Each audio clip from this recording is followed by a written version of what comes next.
I'm Bethany with Craft with Bethany, and welcome back to my channel. As you can see, I have a different space. I'm so in love with my new space. It's still a work in progress. I'm still changing a few things, but it has made a drastic change from what it used to look like when I had a podcast. So I'm really excited about this so much. It's going to be a lot of fun to work in here and film tutorials for you all in here, and I hope you enjoy this space. You'll see me decorate it with things that I've made. I literally took the jelly roll rug from my living room in front of the fireplace and just pinned it to the wall. I moved one of my singer tables in here, so there's just a lot of fun things. One thing that's new that I want to point out to you is this lamp right here. Y'all, it is so good. I'm going to put a link to where I got it in the description. It's from Ruthie Mae's Vintage Goods over on Etsy. She takes vintage Singer machines or other machines and turns them into lamps. This is a 1936 Model 99 Singer that she turned into a lamp. It was no longer functioning and she gave it new life, and I'm obsessed. You'll see throughout my space as you watch my YouTube videos moving forward that I have a lot of vintage Singer machines. I have them in the cabinets here. I have them, you can't see, there's a shelf up above.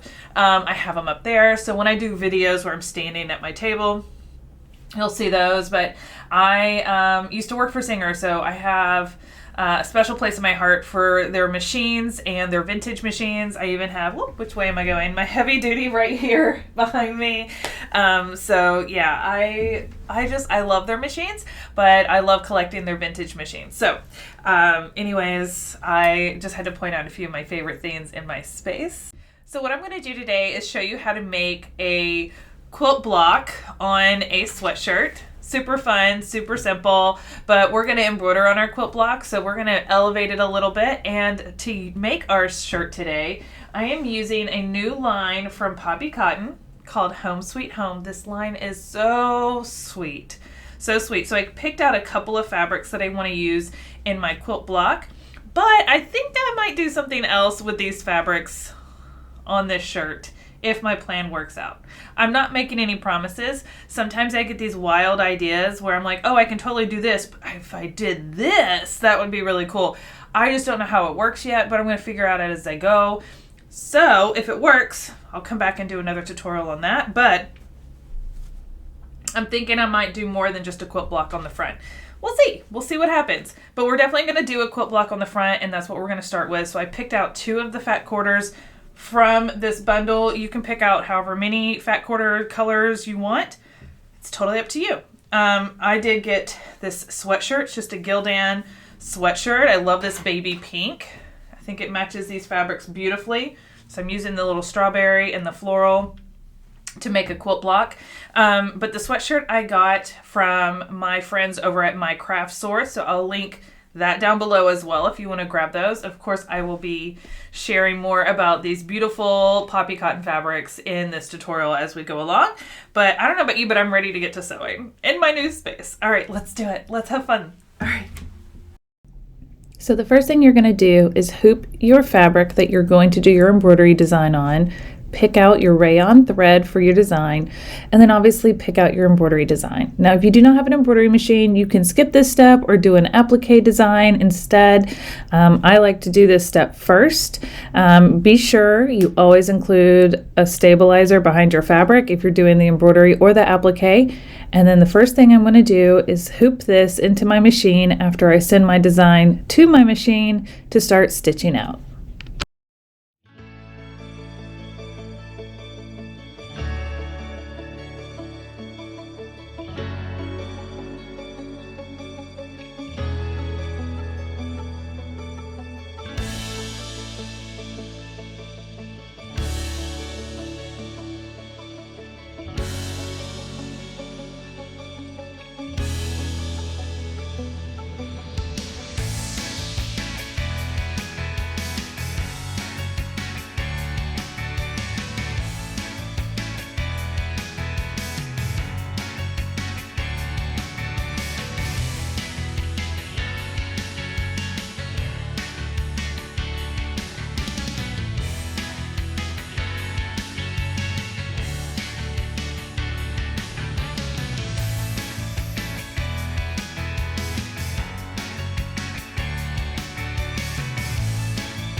Okay, so these are the pieces that you're going to cut out for your block. This is a sawtooth pattern that we're making for the block.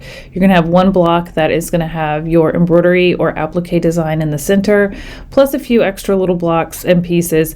All of the instructions for what you need to cut out are linked in the description that goes over to my website. So it is a free download for you. Highly recommend that you download the written tutorial.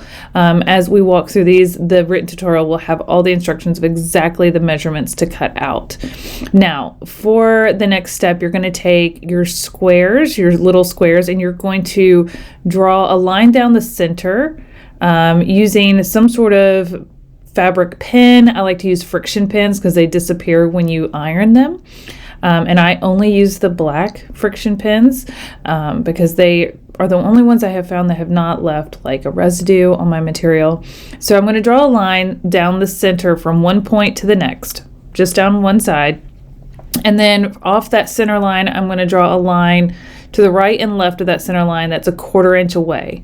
We're not going to sew down that center line, that's our cut line, but we're going to sew down the 2 lines on either side of that center line that we just drew a 1/4 inch away from the center line.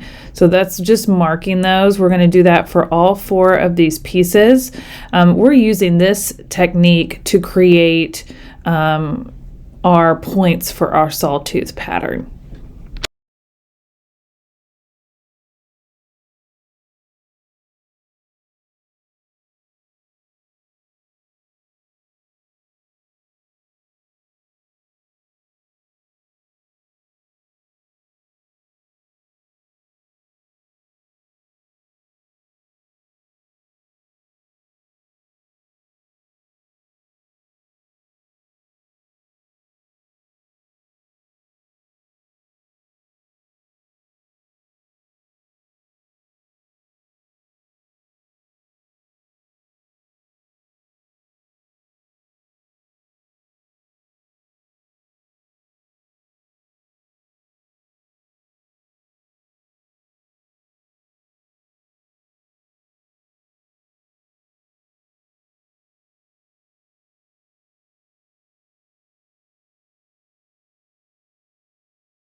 Once you're done marking all 4 of your pieces, we're going to lay them right sides together, just 2 of them, on top of your bigger square, which is the 5 3/4 inch square, the one that doesn't have the embroidery or applique design in the middle. So we're going to lay them opposite of each other, just 2 of them, and we're going to make sure our lines are matching up from one end to the other.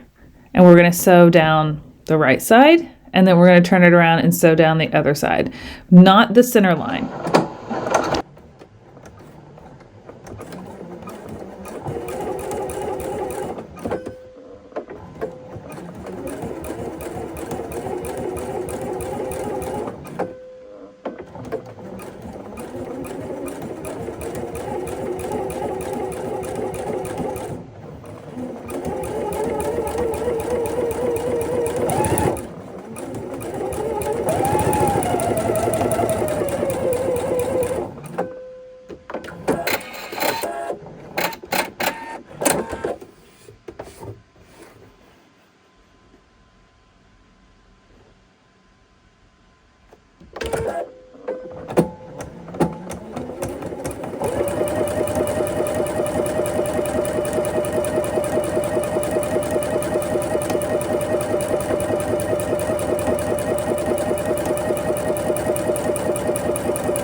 All right, so now that I've sewn down both sides of the lines off the center line, we're going to use a ruler to line up along the center line and cut them apart.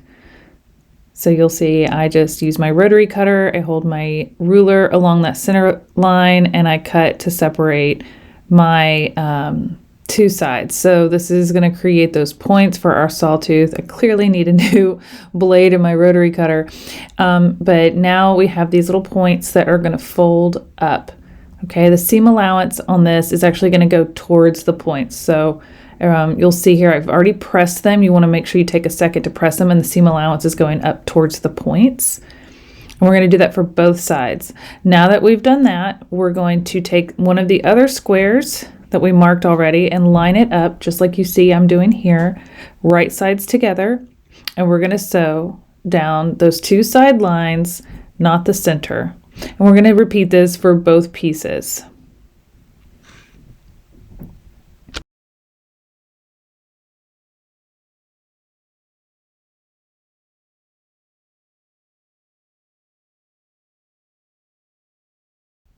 All right, so I've already sewn down both of these, and now I'm separating and cutting them again, just down that center line like we did before. And we're going to do that for both sets that we're making. And this is just a faster way to make these kind of flying geese kind of points that we're going to be putting around our sawtooth pattern for our quilt block. So now that I've done that, you can go to your iron and press these up and open. Look at how nice those look. We're going to press all of these up and open, really easy. Let's go press those. So you'll see here I'm pressing the seam allowance up towards the point and away from that center. Use a good steam iron, take your time. This is what's going to give us that really nice finished pointed look that we want on our sawtooth pattern.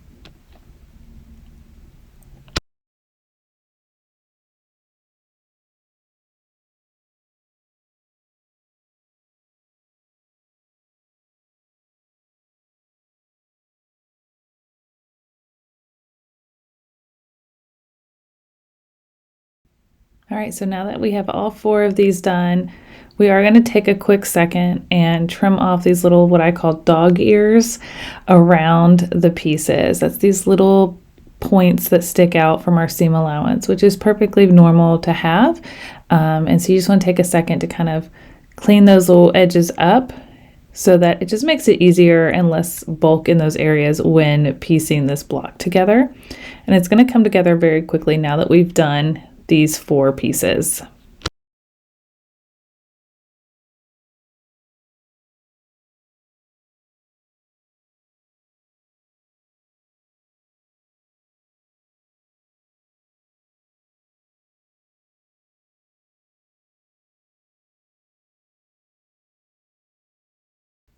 All right, so now we're going to lay out our block, starting with our center square, our 5-inch square that has our embroidery design or your applique design, whatever you chose to put there, or you can leave it blank. We're going to take these flying geese points that we've already made, and we're going to line those up on each side of that square, and then we're going to take the other squares and just put them in the corners. These are the simplest pieces because all you have to do is cut them out. You don't have to sew anything to make them pointy or anything. And this is what our block's going to look like. And I think it is so cute. So now we need to assemble our block. And I like to start at the top and work my way down in rows.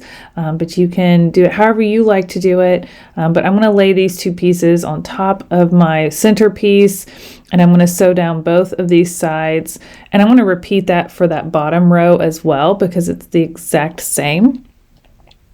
And I'm going to sew down both sides of those. And then when I'm done, I'm going to press those open really well so they lay nice and flat.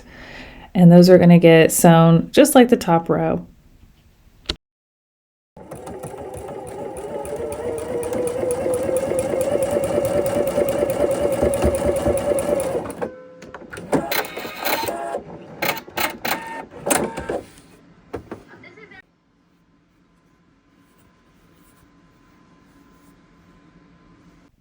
All right, so I've already pressed my top row and my bottom row, and now that they're sewn together, they look so great, and I need to do the center section. So same thing, I'm going to fold this in and line it up with the edges on both sides of my center block and sew down both seams.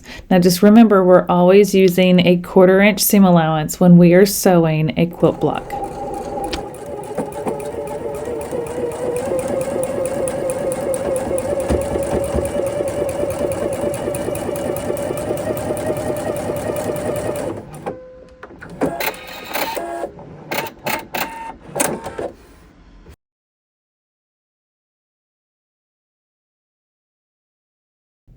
All right, so here is our beautiful center section of our block. We're going to lay that down, and now we're going to sew all the rows together. And this one's such a simple one. So we're going to sew the bottom to the top, and we're going to line up these seams so that they fit perfectly. And I have a little trick for doing that I'm going to show you to make sure that you always get perfect seams lined up and perfect points and everything. So the way that I like to do that is I take my two pieces, and it helps to kind of pick them up and really line up those seams perfectly, and take a pin and put it through the seam from the back, push it to the front, and make sure that it's coming out that seam on the front side. If it is, then that means they're lined up perfectly, and you're just going to pin that in place.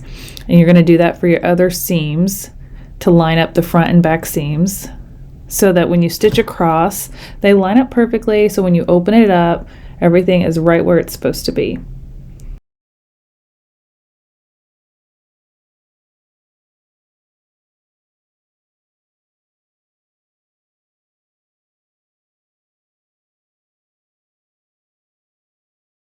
All right, now that I've sewn across both the top and the bottom, because I did them at the same time, I'm going to open them up, and sure enough, my seams are lined up exactly where they're supposed to be. That little pin trick works every single time.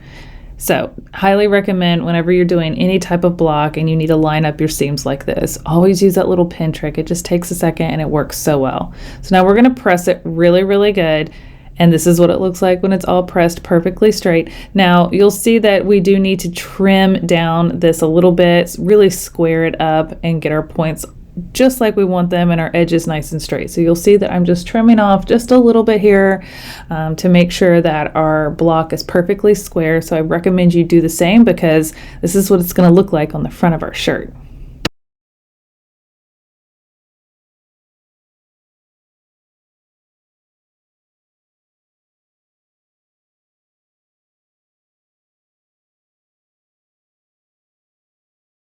Now, I went ahead and placed it on top of the shirt just to get a feel for, is this exactly what I want it to be like and look like? Where, is it placed?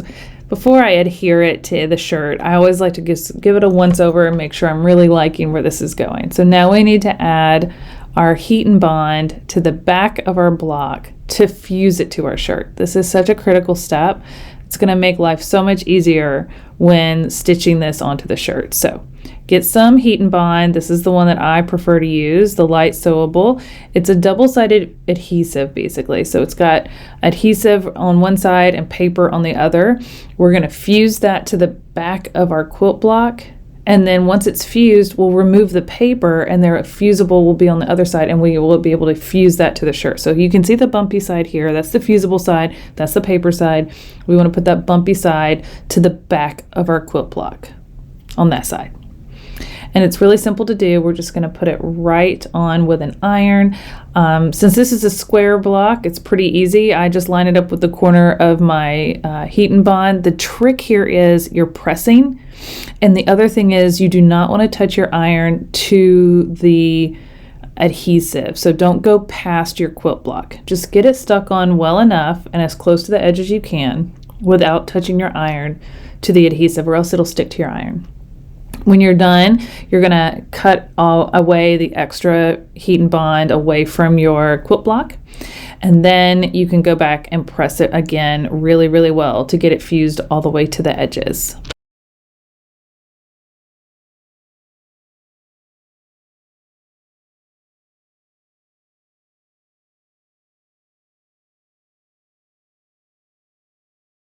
All right, so now that I've trimmed it down and did press it one more time from the front to make sure it was fused on very well, I'm going to remove that paper backing. And you'll see that when I remove the paper backing, it leaves a shiny side to the back of my quilt block. It is so smooth and shiny. That's the other side of the adhesive. Now we're going to line it up with our shirt and press it onto our shirt. So what I like to do is fold my shirt in half right down the center and press a crease. Not a big crease, but just enough to find the center of my shirt. It just makes it so much easier for lining it up. I can use the points on my quilt block to find the center of my quilt block. Now my rule of thumb is I either use 3 fingers or 4 fingers from the neckband on my shirt and the top of whatever design I'm putting on a shirt. That's usually plenty of space to line it up in that top portion. Once I've got it exactly where I want it to, I take it over to my iron and I am just pressing. I am not moving my iron too much. I am just pressing it, at least the first part, to secure it to the shirt. Then I can kind of move it around a little bit more, but we don't want to move it too much. We just really want to press in place. And once it's pressed, it'll be nice and secure to the shirt and it will not come up. This is a solid hold, so make sure you like where it is before you press it. Now we need to sew around the borders to finish it up.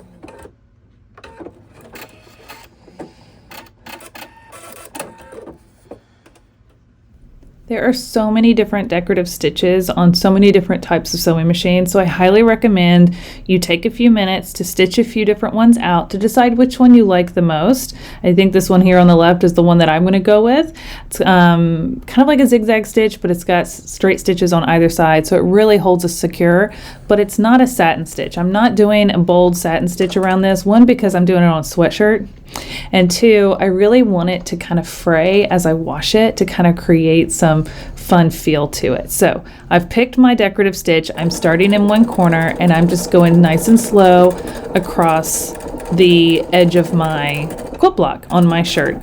The key here is if you're using a stretchy shirt like a sweatshirt or a t-shirt, you do not want to stretch the shirt as you are sewing it on. I did stop after I sewed all the way across one side. I adjusted my material really well, and then I started down the next side. So take your time, go nice and slow. If you're having a hard time feeding your material through, especially if you have a thicker sweatshirt like I do, maybe using a walking foot would really be beneficial on your machine. My machine has a built-in walking foot, so it definitely helps when sewing with these thicker materials.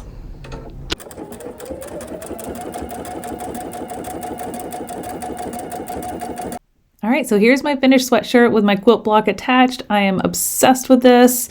Be sure you snip any threads that you find, but look at how cute this is. And when I wash it, it'll start to have a few little frays from the fabric and it'll be so, so cute.